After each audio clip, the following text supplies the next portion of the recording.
Пробеги 18. Hi everyone, my name's Alex Hutchinson, creative director on Far Cry 4.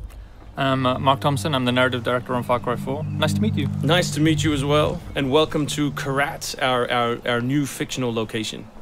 So in Far Cry 4, you step into the shoes of AJ Gale, who is returning to the country of his birth, initially just to scatter his mother's ashes before he gets caught up in what's essentially a civil war. Kiev is a fictional place based somewhere in the Himalayas, inspired by places like Nepal and Bhutan, and a bunch of countries from that part of the world.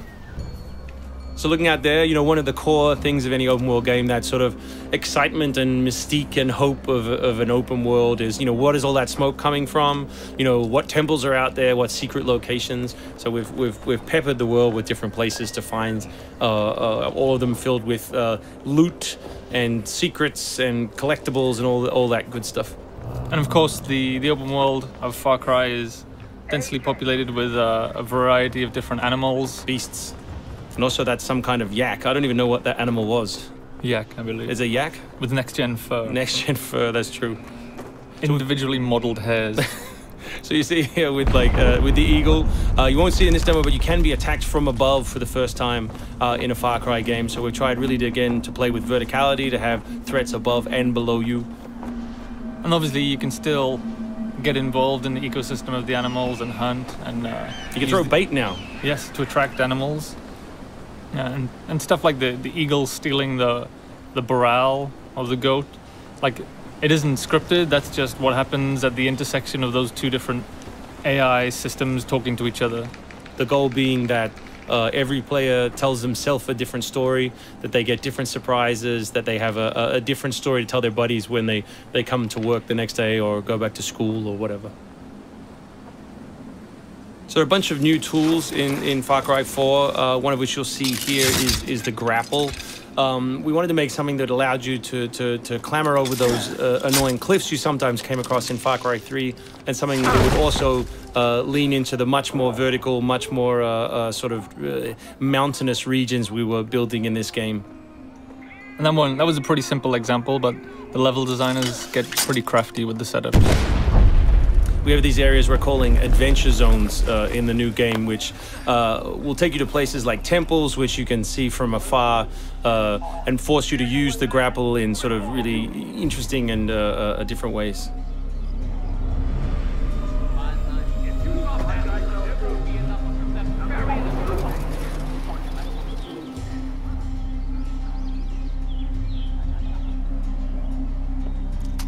The auto crossbow is a new stealth weapon that we've introduced for Far Cry 4.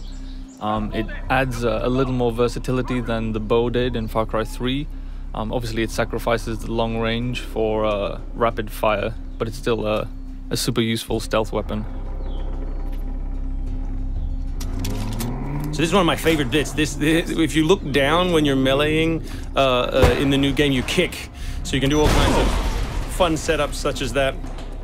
Kicking things is hilarious. I expect people around the world to be kicking rocks, explosive barrels, dead bodies come November.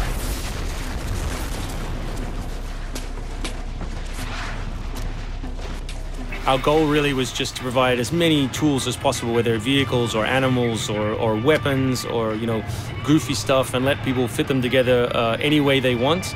Yeah, and we've snuck a few features in that fans of Far Cry 3 I think are going to be surprised by. Drive and shoot. Yes. So drive and shoot, obviously it's a bit frustrating to be chasing someone forever and have to sort of drive in front of them, pull over and wait for them to get out. So now in the vehicles you can drive and shoot with any one-handed weapon. And you can also do driving takedowns from any vehicle, which I really like. So this idea of leaping from your vehicle into another vehicle, do horrible things to them, boot them out the side, and then continue on your merry way. You can now deliver death without even leaving your seat. So wingsuit is still here, and it's really cool, as you see, and actually when the space became more vertical, it actually became more fun.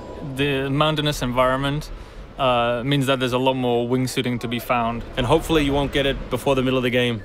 You will. Hopefully you will get it before the middle of the game. That's the current plan. But we are many months away from watching you guys abuse this online. Means that there's a lot more wingsuiting to be found. And hopefully you won't get it before the middle of the game. So here you'll get a look at elephants. Elephants are awesome, probably my favorite animal in the game. Weaponized in many different ways. You can drive them into a rage, watch them smash the other characters in the world, or you can clamber on top of one and drive it through the gate yourself. My favorite animal is the human animal. It's very Far Cry 2 of you, Mark. Oh, it's the Shark of Darkness. So co-op is a massive part of the new game. It's one of our big ways of opening up the open world and letting you play any way you want.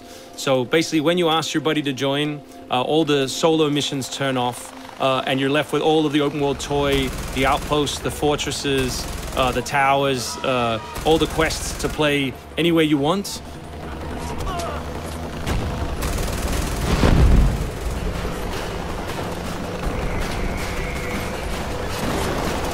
All right, let's do this.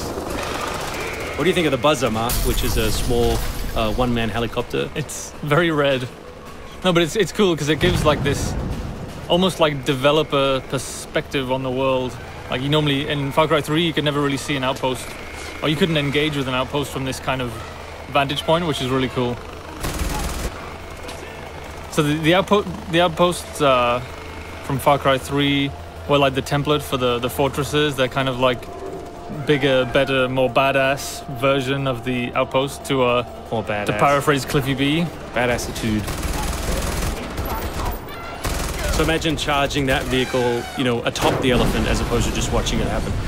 We spent a lot of money on that feature. Yeah, a lot of money. Perhaps we could have put that in a video. Very expensive. So thanks everyone for watching. We really appreciate your time and we look forward to showing you a whole lot more gameplay in the coming months. The game ships, of course, November 18th worldwide on PS3, PS4, Xbox 360, Xbox One, and PC.